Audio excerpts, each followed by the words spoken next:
Hi there, welcome you once again to my channel. Today is the day 105 of 365 days challenge of स्वाध्याय और हम इस series में सुन रहे हैं महाभारत की स्टोरीज।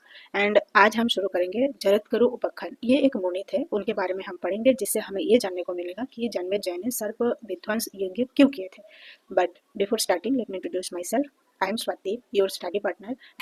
तो चलिए शुरू करते हैं। जरत्करु एक मुनि थे जो एक्चुअली जाजाबर जो होता है, बंगाली में जाजाबर बोलते हैं, मुझे नहीं पता हिंदी में क्या बोलते हैं। ये ऐसे लोग होते हैं जो एक जगह में स्थायी बसवास नहीं करते, मतलब भ्रमण करते रहते हैं। तो उसी वंश का एक लास्ट उत्तराधिकारी था जरत्करु मुनि। ये उलंग उन्मत्त वेश में, मतलब कपड़े वपड़े कुछ का ठीक नहीं, कहीं कहीं घूमते रहते हैं वन जंगल में। एक दिन ऐसे घूमते हुए उनको देखा खास जैसा एक पौधा है जिसके मूल में, मतलब जहाँ पे रूट होता है वहां पे चूहा खोद रहे हैं। और वो खोदने की वजह से धीरे धीरे वो मिट्टी से अलग हो रहा है, उसका जो जड़ अब अलग हो जाएगा तो वो जड़ को पकड़ के छोटे छोटे एक उंगली जैसे 5-7 लोग ऐसे पकड़ के बैठे हैं, वो तो गिर जाएंगे गड्ढे में ना। तो उनको अचंभा हुआ, ये कैसी पेड़ है, ये क्यों पेड़ पकड़ के, मतलब पौधे का जड़ पकड़ के लटक रहे हो, चुहाई व क्यों खुद रहे हैं। तो वो जाके उस जो लोग पकड़ के बैठे हैं लटक रहे हैं उनसे पूछा, तो उन्होंने कहा कि हम ऐसे लटक रहे हैं क्योंकि हमारे वंश में एक ही उत्तराधिकारी बचा है जो ये पौधा आप देख रहे हो, और जड़ पकड़ के हम इसीलिए लटक रहे हैं क्योंकि वो जो मुशिक है, मतलब जो चूहा है खोद रहे हैं, वो स्वयं धर्मराज है। समय है, धीरे धीरे समय जा रहा है और एक टाइम में हमारे ये वंशधर भी खत्म हो जाएंगे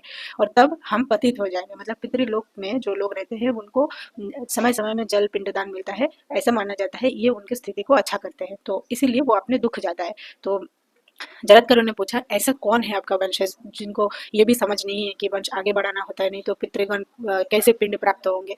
अब वो पितृगण से पता चलता है कि आखिरी वंशधर जरत्करु स्वयं है। वो उनको शादी करने के और वंश आगे बढ़ाने की बात करके वहां से अदृश्य हो जाते हैं। अब जरत्करु का ये था कि वो खुद किसी से जाके कन्या नहीं मांग सकते। उनको अगर कोई उनके नामधारी कन्या को आके खुद अर्पण करे तो अलग बात है। इधर समय बीतता रहा, उनको कन्या का प्राप्ति नहीं हुआ। एक दिन विरक्त होकर जंगल में जाके बहुत जोर जोर से चिल्ला के बोलते हैं कि अगर कोई ऐसा इस त्रिभुवन में है जो मुझे कन्यादान कर सकते हैं, लेकिन शर्त यह है कन्या का नाम मेरे नाम पे होना चाहिए। ये बात नागकुल के प्रधान वासुकी नाग के एक अनुचर सुन लेते हैं और वो जाके महाराज को बताते हैं। वासुकी जी तय करते हैं कि अपनी बहन मनुषा का शादी उन्होंने जरत्करु मुनि से कराएंगे और उनसे उत्पन्न हुआ जो संतान होगा वो भी आगे जाके सर्पदंश यज्ञ से रक्षा करेंगे पूरे सर्पकुल का। यही तय करके वो अपने भगनी को लेके जाते हैं जरत्करु मुनि के पास और कहते हैं इनके नाम आपके नाम पे है, नाम है जरत्करी, आप इनसे शादी कीजिए।